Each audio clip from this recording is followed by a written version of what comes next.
From Ticker, you're watching She's the Boss. Here's Jules Brooke. Hi and welcome to She's the Boss. It's great to have you back. We're here for the beginning of the new year and I'm very excited because I have two fantastic guests that are going to be with me for the whole hour on the show today. I have Kerrie Nelson, who runs Operation Verve, and Dr. Linda Wilson, who's a success architect. So let's get started. Welcome, ladies. Hello, thank you. It's fantastic to have you on the show. Now, before we go any further, I have to ask Linda, what is a success architect? I've never even heard that term before.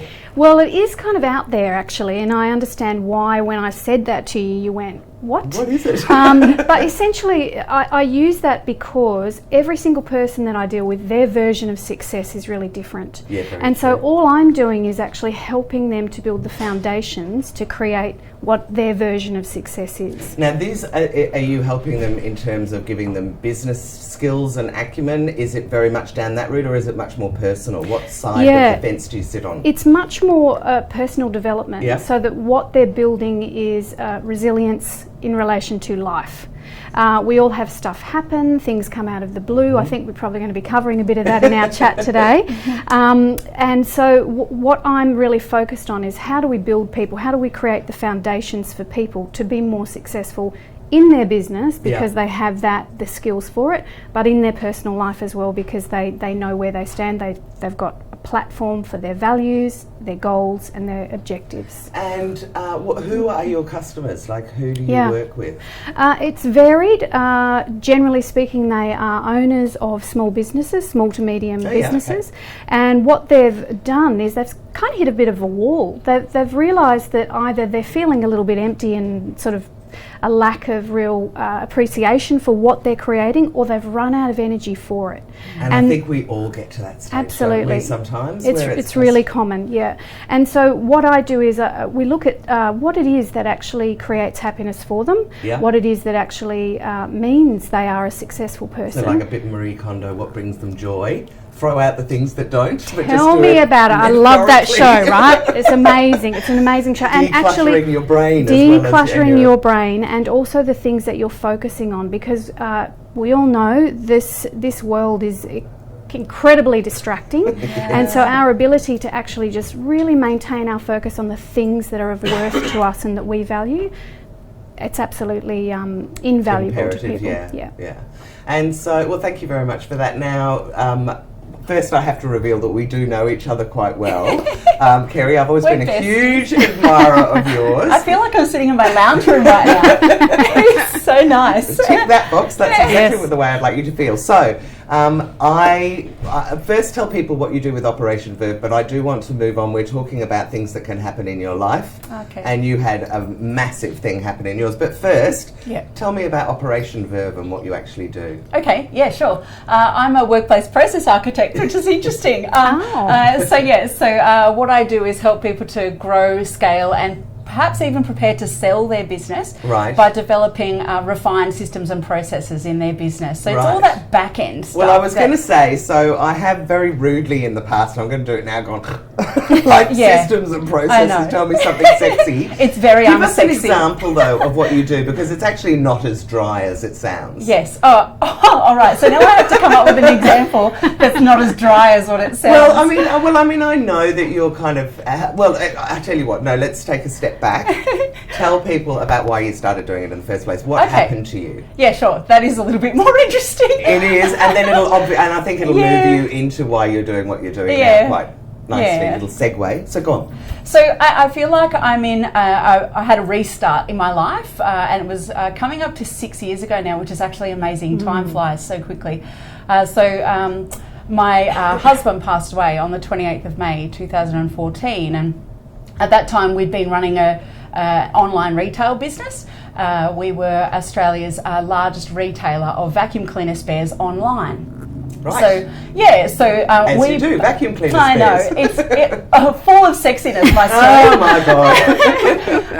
And what actually happened? Yeah, well, it's actually really tragic, and it is such a driver for me because we had worked on various versions of that business for a good decade. Right. And yet some of the decisions we made early on created some really bad debt situations where we weren't controlling our expenses. And the more our business grew, the more the debt grew. So buying extra stock, moving into larger premises, having more insurance, taking on staffing. Our expenses were completely a whirlwind out of control. And I know that I can relate to this, but it is a typically men thing. Men often really embrace their work as their identity. Yes. And that was where my late husband was. And it wasn't so much that our business was failing. No. He felt like he was a failure, and we worked on that business, a good 7 days a week, and the pressure of that combined with depression and anxiety, and it just on the inside, he was an absolute mess. And he ended up having a heart attack, and he was 37 years old. 37. Yeah, absolutely crazy. And you had young kids at the time as well, didn't you? Well, Zach was 19, Isabel was 16. Right. So she ended up finishing school at the end of that year. She just could not get back to school properly. So she finished up at the end of year 11. Yeah, and she still went on and did other stuff, certificates and things. You're her mum. There's no way she was going to stay home and do nothing. Oh no, she's amazing. She's amazing. So they've both had a journey there of coping with that and learning. I think it has really shifted our perspective of what's important in life and why we do what we do. They always say that, those kind of awful, tragic things that happen do make you completely reevaluate what's important in life. Absolutely. And it is really, your personal life has to be the most important thing. Absolutely. You don't live to work, you work to live. That's exactly right. And now there's a really great blend there, because I've seen firsthand the disaster that can happen when you don't manage your business well. So what was the disaster? Tell us what happened. So your husband died very suddenly. Yes. So we had $1 million in revenue, but $1 million in expenses. So we were coming up dry at the end of every single financial year. It was horrible. Mad when you're making $1 million. You're going, come on, surely we can make profit out of this. It's never about what you get; it's what you keep. Your revenue is a vanity number.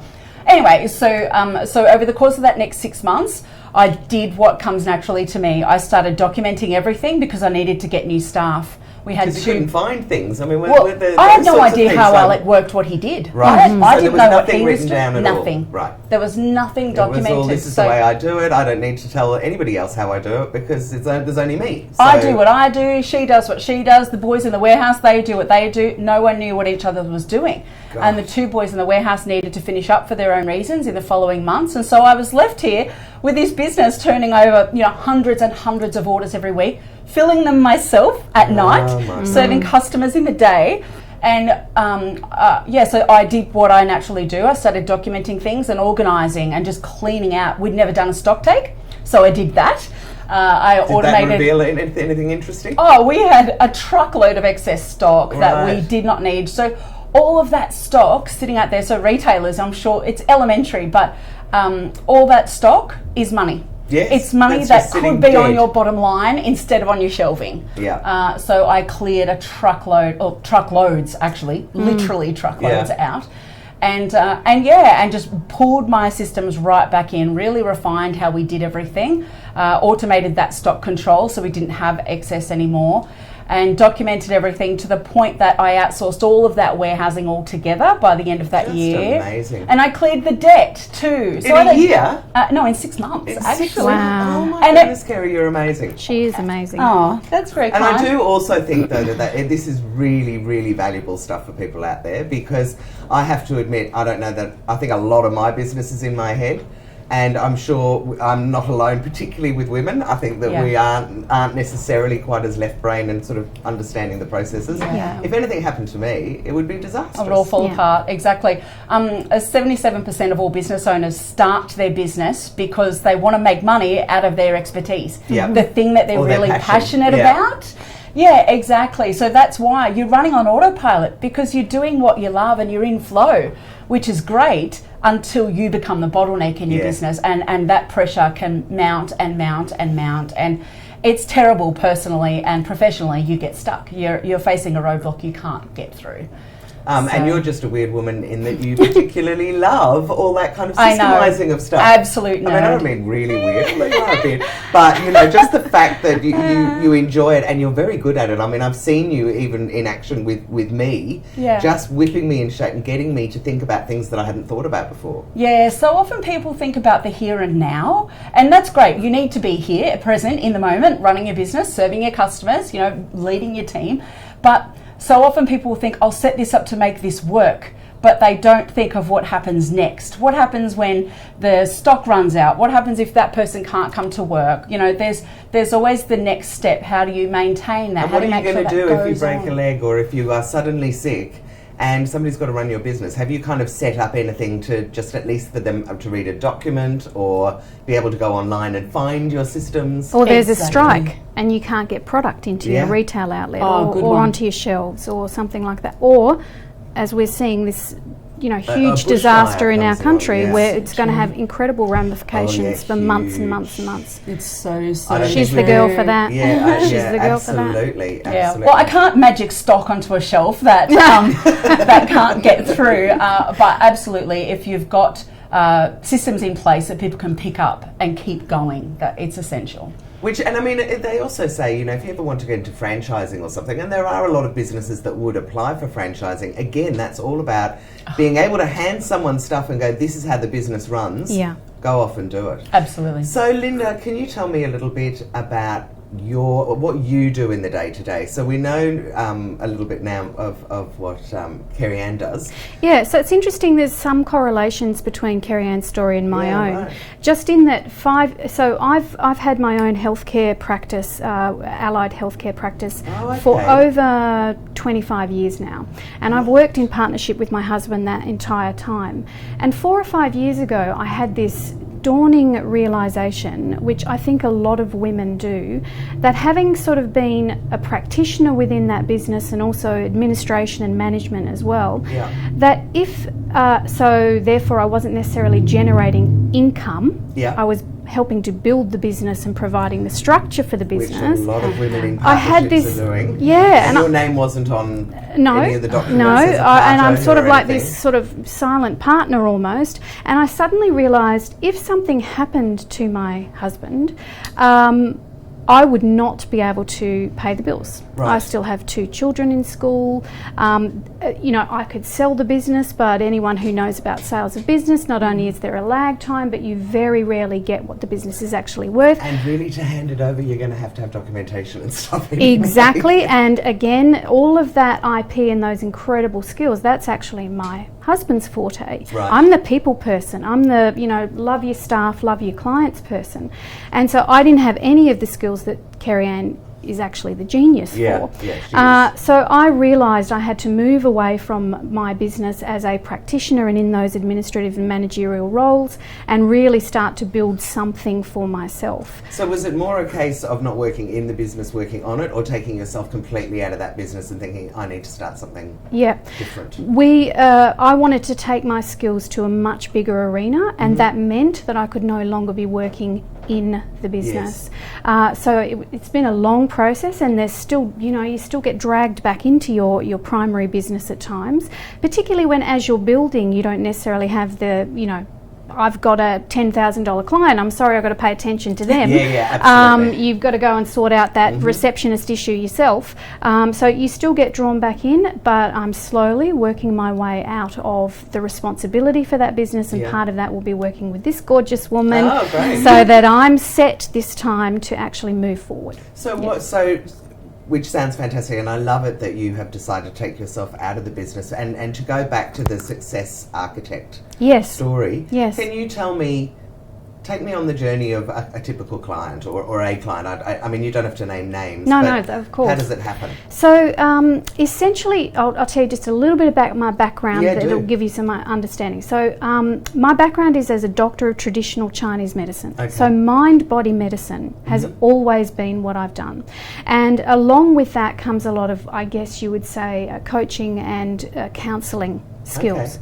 And so I would have people coming into my practice, and primarily they'd come to see me because they were anxious, stressed or depressed. They Right. were the three major really? reasons. Yeah. Okay. And they were across I thought the it'd board. be more physical, like, you know, I've got a sore knee or I've got a sore No, elbow. that's what they very would see. Yeah, interesting. that's what they would see the other practitioners Right. for, because we had chiropractors, we had myotherapists, we had massage therapists, and so they were doing the heavy body work, and I was doing The mental. the mind stuff. And so a typical client would come into me with one of those three feelings, conditions, whatever you would call it. Yeah. And generally what I would find is that they had hit a wall, Yeah.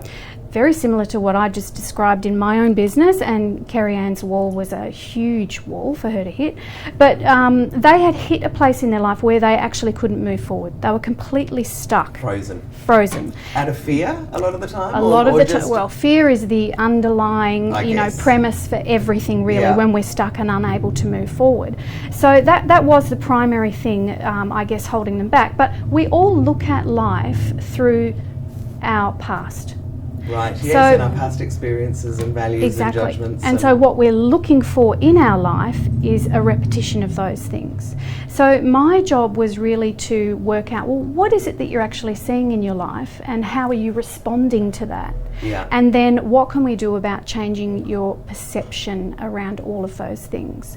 And in doing that, what I'm helping people do is move through fear, a I lot was of going to fear. say, you having to then work through, like, do they actually work through past kind of, like, let's talk about your childhood, let's talk Yep. about A lot of your trauma. first experience, a job, or your relationships and Yeah. how you think they've affected, Exactly. your attitudes to things. A lot of trauma, a lot of stress, a lot of physical trauma as well for car accidents, that kind of thing. Right. A big part of my work was actually helping people move through that trauma, because often, I don't want to get too sort of down in the nitty gritty, but often our body stays anchored in that trauma, and so Right. we can't actually move on physically or emotionally. So a large part of my work was around helping people just to take that first step, then the next one, then the next one, then the next one. And you move through a lot of stuff: fear, procrastination, bad habits, a lack of goals, a lack of focus, a That lack whole of... I'm hopeless, I don't know what I want to do, I'm Yeah. not good at anything Exactly. kind of thing. I'm stuck. And we've all spoken to friends who get to that stage, you Yes. just get to that state in life where you just go, it's all hopeless. And I think what's really important is that people do recognise, and I heard your beautiful, one of your beautiful interviewees, Interviewees, I Lisa think. from Business in Heal, she talked about was no longer a values match with the Yeah, business now that she isn't that a walked great away term? from. Yeah, yeah. And I think that I think a lot of people who are employed probably hit that wall at some yes, stage. that's it. And I think our ability to kind of recognise that's part of what I do with people, is try to clear out the junk so that they can say, actually, this is the most important area in my life, this is what I love to do, this is what brings me joy, Yeah. and now I'm going to build the foundations for how I can create more of that. Yeah, great. I mean, I remember when I was, I think I must have been in my early 20s, and I was really stuck, and I was really, do I go back to uni? I just don't know what I want to do. I know I don't really like my job at the moment, but Yeah. I don't know what to move to. And I always remember I was over in Ireland, and my aunt, who I love to death, said to me, have you thought about, I just want you to think, Jules, if there's only one thing that you can do. Because I was like, I've got all these options. She said, but you're only allowed to choose one. What's it going to be? And that was a really clarifying kind of moment for me, where I was able to then go and sort of sit quietly and go, okay, well, if I'm only choosing one, then it's not going to be that one. That's one I'd like to do as well as, and it made it much easier to kind of take some direction and then go forward with kind of gusto as opposed to... Can I ask you both a question? Yes. Professionally, is what you do an extension of something you loved as a child? Now, can we just hold that Let's question? hold. We're just I'll gonna let go you to a ruminate break. on That that. is And then when we interesting. come back, that is a great question. Let's come back and talk about that after the break. We'll be back.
This is Ticker.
This is Ticker.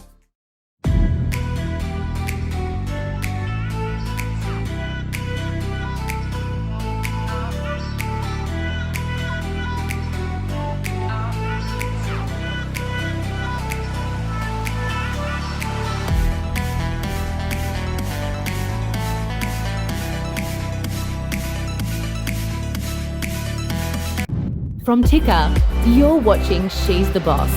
Here's Jules Brooke. Welcome back to She's the Boss. Now, if you were watching before, you would have heard Dr. Linda Wood and Dr.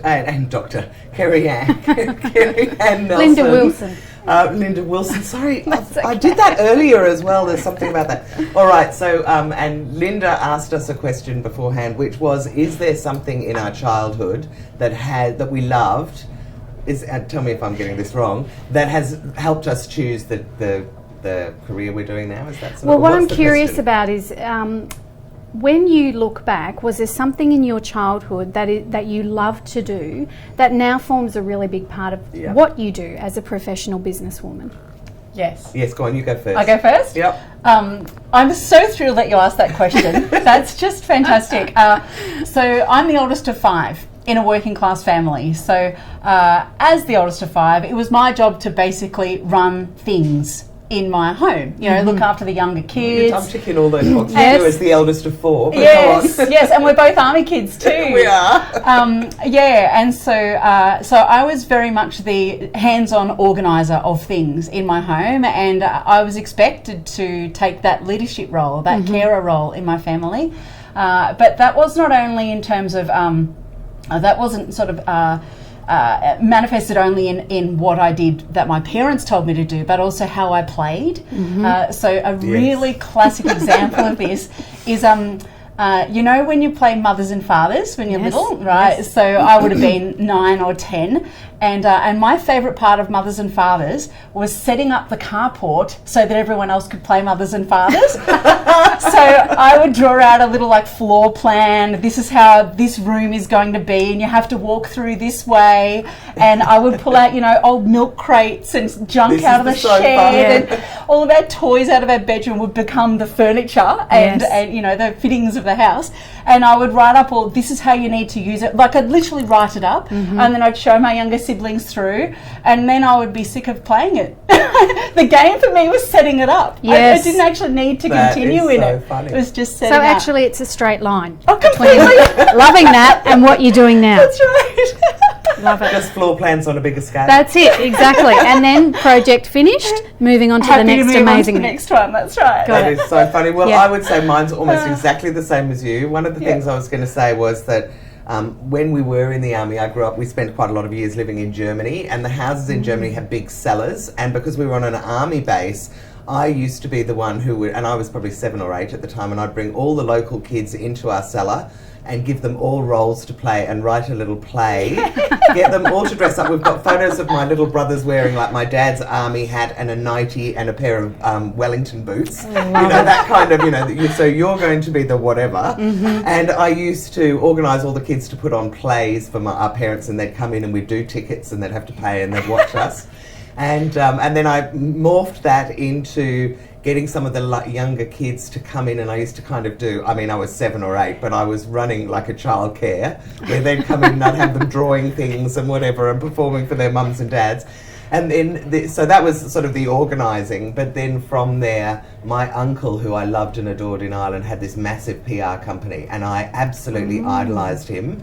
And so from the age of 8, I said I wanted to do PR, not knowing what it was really, and it took me until I got to, I think I was about 35 when I actually started a PR company, completely with no training at all. I just started it. So so I'd always wanted to do PR, and I love teaching people and kind of being the boss. My dream was to be a teacher so that I could write with chalk on a whiteboard. I just used to love the teachers doing that. Back in the day, chalk on the board. Some people watching this may not even know what chalk is. But that's a straight line too, right? Yeah. It's about What about dealing you? with people. Come on, let's ask the same question So of you. mine is, I grew up in a really isolated community. Right. So people In Australia, in regional Australia, sort so of- heartland of Australia. Right. Red Desert, Central wow. Australia, Alice Springs. Oh my goodness, Yeah. right. So people were kind of few and far between. Yeah. And so most people that were coming to a place like Alice Springs were running away. They were actually running away from somewhere Say else. that about Alice and Darwin, Yeah. actually. I've heard that a It few has times. this incredible pull because of its isolation and because people want to escape, and where And do you fresh escape start to? as Somewhere well. in the middle that nobody knows you're going to be there. So what that meant was there was always really curious and interesting people around me. And so I got this fascination for finding out, well, what's your story? What's your story? Who makes you the person that you are? What is your What history? happened to you? How did you get here? Yeah. And why are you here right here now? And why are you like you are?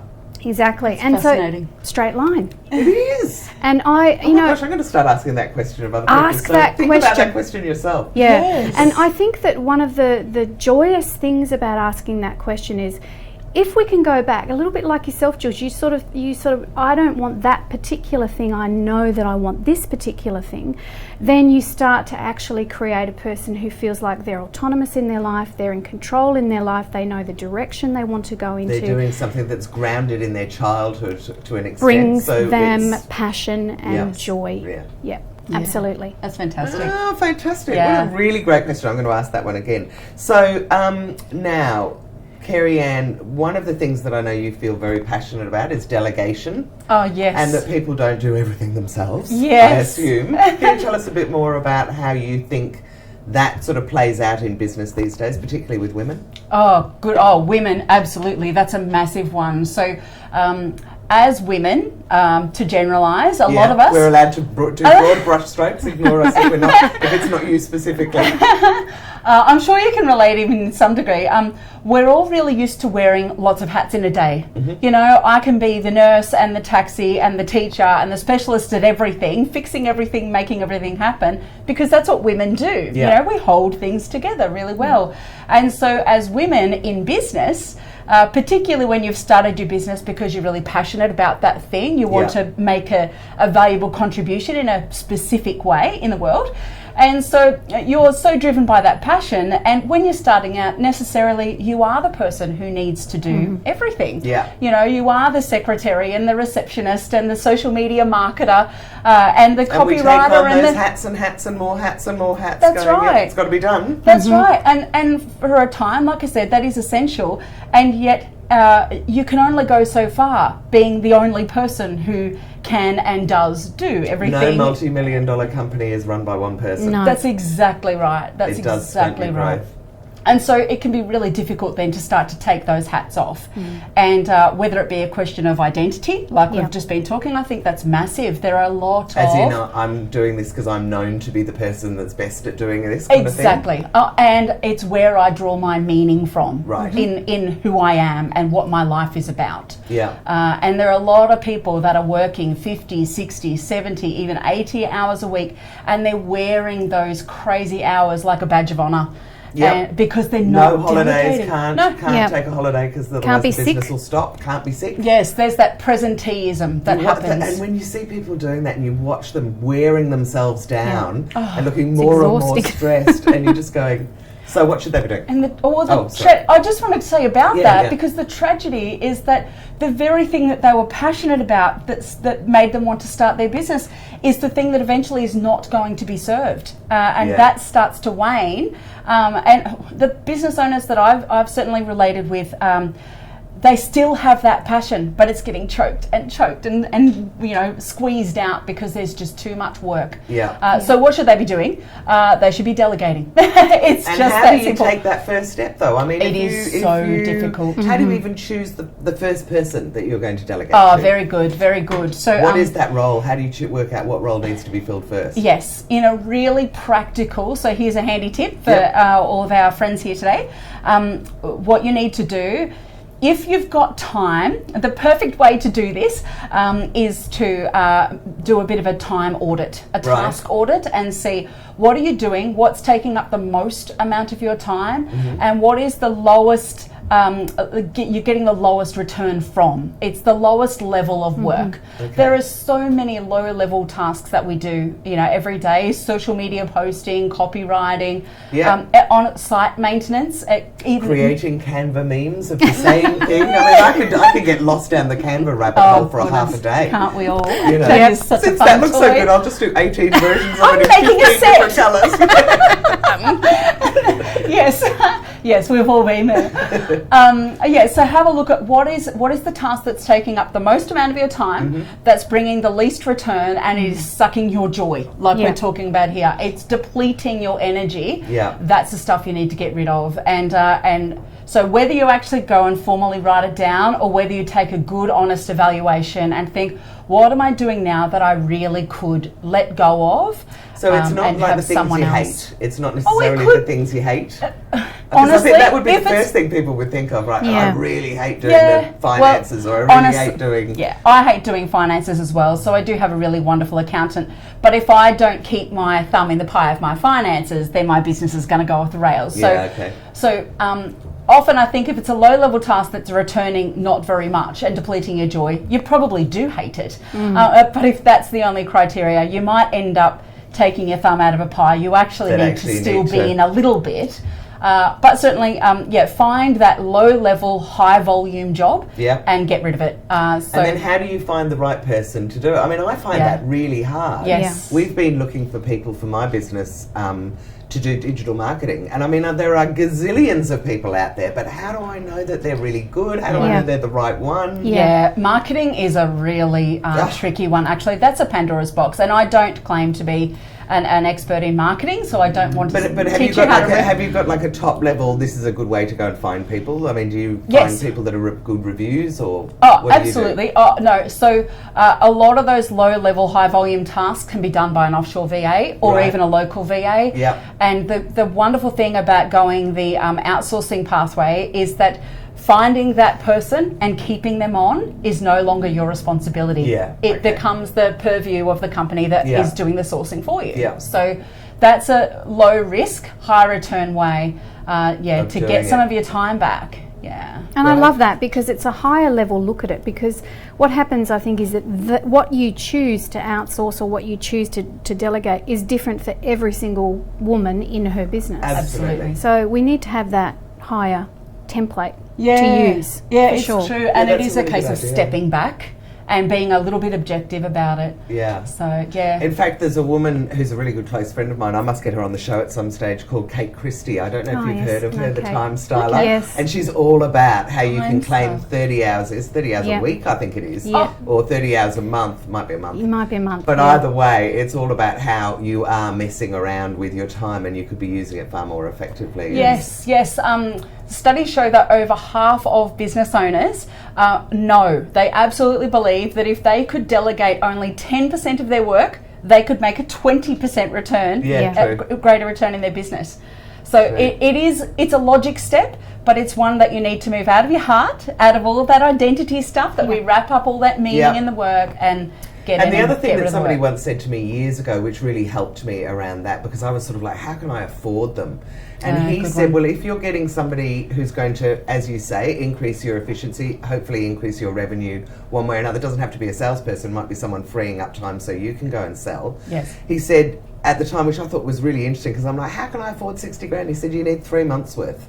After that, you should start seeing the return and they will start paying for themselves. Yes. And I thought that was a really interesting point, that you kind of go, okay, well, I think I can probably afford 3 months' salary. I'm just terrified about having to come up with 60 grand or 80 grand or whatever. So it's kind of how you can take that baby step. Yeah, I also think too that there's a question, if you flip that question around and ask, how can I afford not to? Yeah. Because you're not only paying the hours, you're paying in your relationships, you're paying in your body, your physical health. Yeah. And honestly, you're paying in your business not being able to grow. Who knows what's on the other side of you being able to delegate 10 or 20 hours I know, huge, a week of your work? What huge. could you do of higher volume, higher productive level And the work? other thing that I am particularly passionate about, that a lot of business owners don't think about, particularly if you think that you don't have enough money to pay someone a full salary, do think about interns. You know, there are loads and loads of really great, amazing students graduating who desperately need work experience. Yes. They desperately need to understand how business works and you know what they might be actually doing if they were out there full time, and they are terrific to come and help. You know, it's just such a great, you know, scratching each other's back kind of situation, where you can give them that experience, they can free up some of your time. You can even find out whether it does increase by 20% if someone takes on some of that work. And normally you have to do a little bit of teaching along the way, but it's stuff that you know in your head anyway, so it's not something that's particularly stressful. It's not like you're sitting down and running lessons. Yes. You're just saying, this is how we normally do it, this is why. Now can you try it? Yes, and the even greater benefit that comes in the longer term is that you start to grow as a leader. In that it's not just at first it's about getting rid of that work, but then it's rising and there's an identity shift that happens, and that's when things get really exciting. Okay, now look, we're going to have another break, and after the break we're going to come back and we're talking about some of the mistakes that people have made along the way that we know through our own businesses, and some of the learnings that we have along the way. And I also want to talk about change. So join us after the break.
Ticker.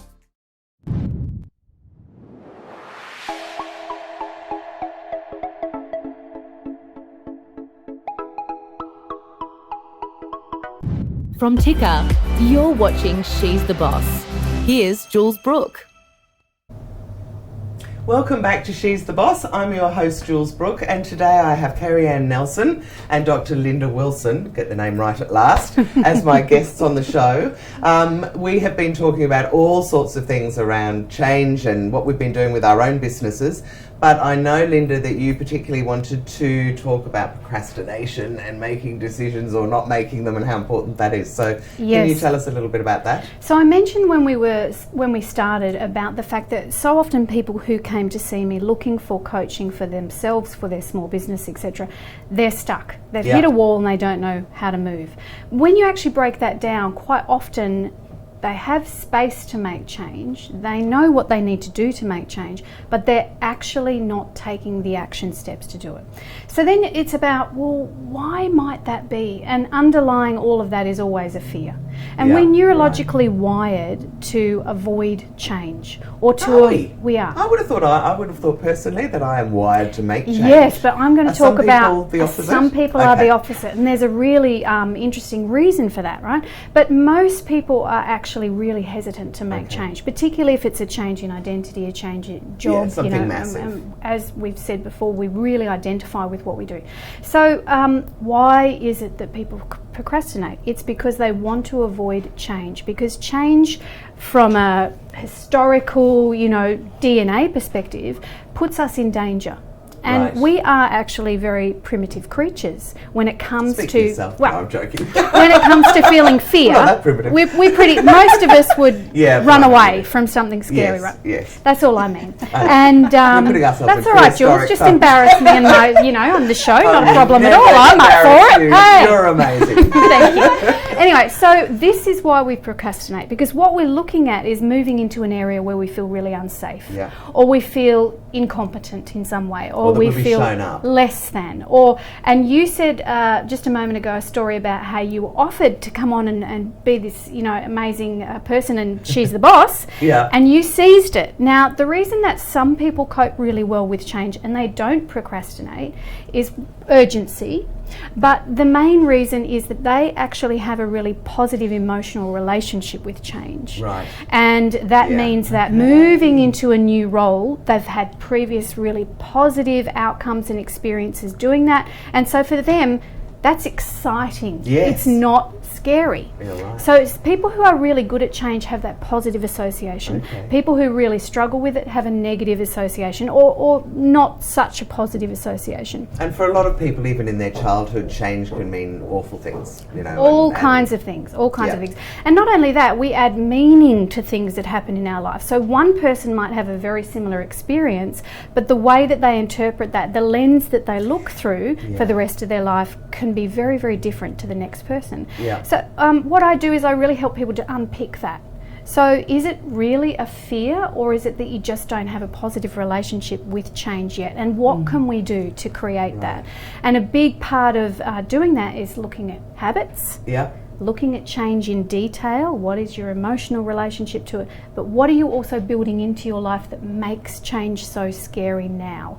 And how can we flip it so that you can use change for leverage and for a way to move into a different area in your life that's positive? So when you've worked with somebody who has been frozen, and I mean I can think of, and I'm sure you can as well, there are so many people I think who've grown up, because for us we've moved around a lot, being in the army moving and house stuff. is not a big deal for us. Not in that. So that's kind of embedded in us, I think. But if you have grown up in the same place, you've wanted to do this one job, or you've been in a job for a long time, and so there is security in that, I can totally understand how it might absolutely freeze you. This is what I'd love to do another time. I'll do it next year. I'll do it the year after. And it looks good, and I really feel drawn to it, but I just don't know if I've got the capacity. So the great thing about coaching and helping people with this sort of thing is that you're building capacity, you're building resilience, and you're building a person's I guess, appreciation of their own capabilities. Yeah, But how lovely! What a great job. I was going to say, I love my job. The women, well, I'm going to use women as an example as we're talking about women in business. But if you're talking about making that kind of a change and then moving forward, what does that do for the person? I'm really interested to know, does it just make them fill with energy and joy that they've done it, or how does it sort of work? I can tell you definitely what it does for me. It fills me with joy because I hear this stuff coming back at me and it's like you just want to celebrate all the time because, everything about the person changes. The way that they see their future, the way that they see their past, and the way that they see their agency. So how is it that I can actually continue to move forward powerfully in my life? And what comes from that is extraordinary stuff. But most importantly, what comes from that is a happy person. Yes. And that really is if you can be happy, everything else kind of... Because when women are happy, they share the happiness. With. Right? Yes. It and goes out to everyone they're dealing family, with. work colleagues, relationships. Everyone benefits from that because we are so community minded, and it's just something that we do really naturally. Yeah, great. Yeah. What a fulfilling job. I mean, we all have great jobs, really, don't we? There's nothing better than being able to help people, I think. So, so let's move on a little bit into what we've learned along the way and maybe some tips that we could offer, or you girls could offer, to help other people that are thinking about starting their own business, or they've just started it, or they've been running it for a while and it's kind of all kind of going nowhere, as in, we have a lot of people and a lot of small businesses go up like this. And it's very exciting when all of that happens, and then it just plateaus. Yeah, that's and then you start going, 2 years later, I don't know that I'm that thrilled with this anymore. Yes. So we'll start with you, Kerrie Ann. Have you got some tips you could give women in business? Yeah, sure. I actually think, if this is okay, I think both of us are going to have tips about managing change, creating change and managing change. So I think that's maybe a bit of a theme of our conversation here today. So for me, first of all, it really, the most important thing that you can do as a business owner is invest fully in the big picture. In that original reason that you started that business in the first place, in those big dreams and those big ambitions that you had, and then break them down into what do I need to do to progressively let go of all of the things that are stopping me from getting there. And the work that I do with my clients is very mechanical. It's about letting go of actual jobs and setting up tools to develop that letting go process. But investing and then letting go along the way, I think is absolutely paramount. And then down to some more practical, real and mechanical things, actually notice. Notice what you're doing every day. Notice what your team are doing every day. So often we get stuck in a cycle of putting out fires where it's just, I've got to do this, this is urgent. But if we stop and we see, right, I did this, spent this much time doing that, and that involved these steps and these steps. And the more that we can break things down into steps, the more that we can start to chunk bits away that we can then delegate and offload, and growing our team. And then finally, I probably think one more tip is really practical. You might be surprised by this, Jules, but the vast majority of my clients that I work with, I will spend at least 2 or even 3 months working in their filing. Right. In their filing. So sexy. I know. You know what? There's something about filing I love. So I love everything in order, colour coding it all and I probably alphabetising. don't go that far, but I like to put them in folders. So I like to help people build a resource retrieval system. Right. Where they can get what they need right when they need it. Now just on that, I have been at a Dale Beaumont event, and I know you have as well, where he talks about, what's it called, that Google something or other, where you set up all your back-end systems, do little videos of how to go to the post office, and what's that bit that he shows us? A Google site. Is that what it is? A Google site, yeah. And you can set up like not an intranet, but almost everything that anyone would need that way. Do you think that that's a good idea? Because I looked at it and went, wow, that's great, I must do that one day. It makes systems very sexy. Absolutely, yeah. So a Google site you'll have all your files in Google Drive, and they need to be organised, and then your Google site sits over top of it like an interface, and it acts like a website. so that you can then dip that's a really into all good of the description of it. resources. Because that I you thought you had need. to make it from scratch, but if you are on Google Drive, Well, then you are you able need to put your resources somewhere so Yeah. that you can. This is sort of a bit of a tangent here, but in a Google site you can publish a video onto Yeah. a page. But if there are other documents and things related to that, it needs to be stored somewhere else. Right. So your Google site Let's is like have an a look at it, but interface. anyhow, I just thought as an idea for systemizing things that might be. For sure, for a sure. good way Whatever to- works, whatever works. The point is 17% of workplace time is lost simply by people looking for things they can't find. Right. So it's almost a full day of work that you get back just by cleaning house. And really, that So- shouldn't take more than a few days for someone to do. If you were able to sit down and just look at your systems and your back end and go, okay, if I was to really file everything in the right spot. I mean, we did it last year. I had to take 8 years worth of business and and then set up a new thing in G Drive and then go and start transferring the folders across and naming them. But now I can find anything, Exactly. and so can strangers. Yes, Yeah. that's the key. Yeah. Yeah. The filing allows for the delegation, and notice taking inventory of the tasks that you're doing allows for delegation, and all of that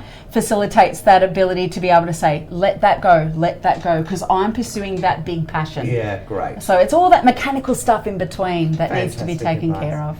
Okay, and Dr. Linda, can you My give us some advice? my advice would be you've got to get rid of this concept that you need to be an expert at everything. Yeah.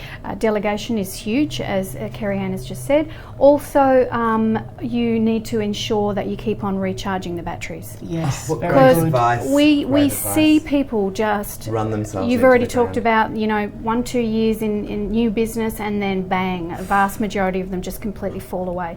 So what is it that's actually going to allow you to be in your life and enjoying it?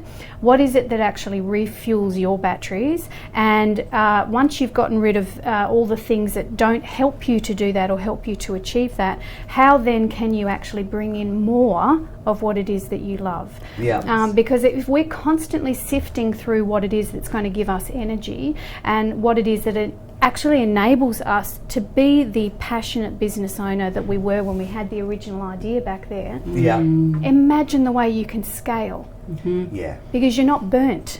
Well, and one of the true. things I guess people need to decide early on in their business as a tip is, do you want to scale? Yep. Do you want this to be, I mean, I have this with my partner at home because he's like, I want this to be a small business. I can run online and I can do it wherever. I'm happy to work to capacity. I'm even happy to have a couple of remote helpers, but I am not looking to turn this into a multi-million-dollar business. And I'm going, well, I'm the opposite. I want mine to be massive. Same I want here. it to be global. Yes. I want it to be worth squillions, and I want it to be out there so that everyone can use it. So I think you do have to make that decision really early on as to which way you want that business to grow. I mean, I'm not saying that organically some do just take off and other ones that people want it to be big don't.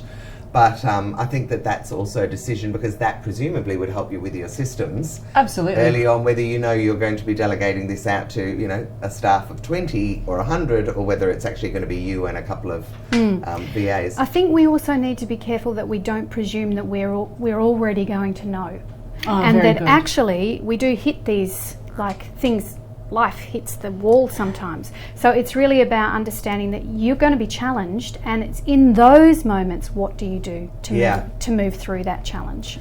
Yes, and that's where they need somebody like you to help them if they're I stuck. hope so.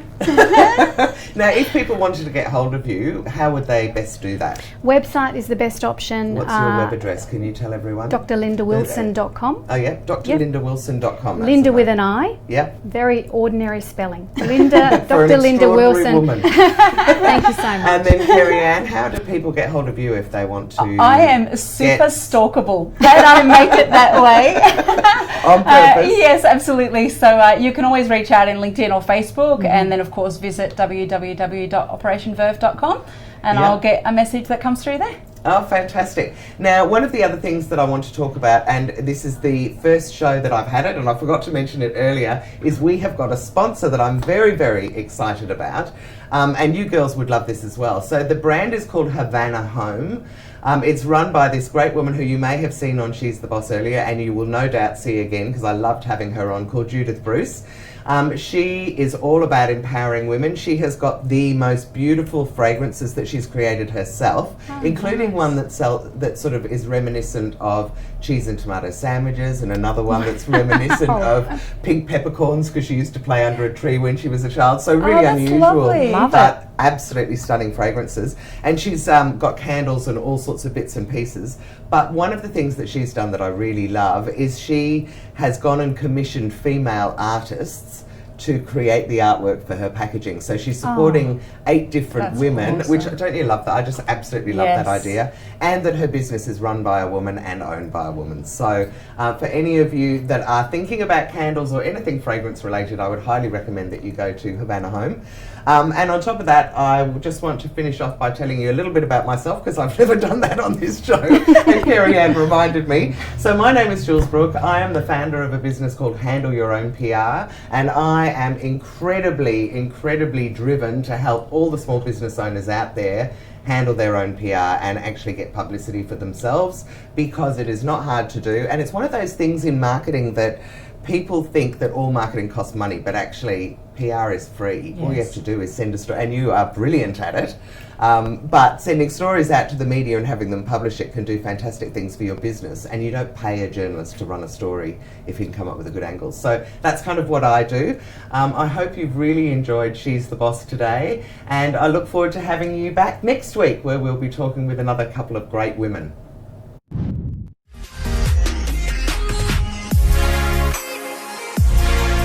This is Ticker, your new source for news.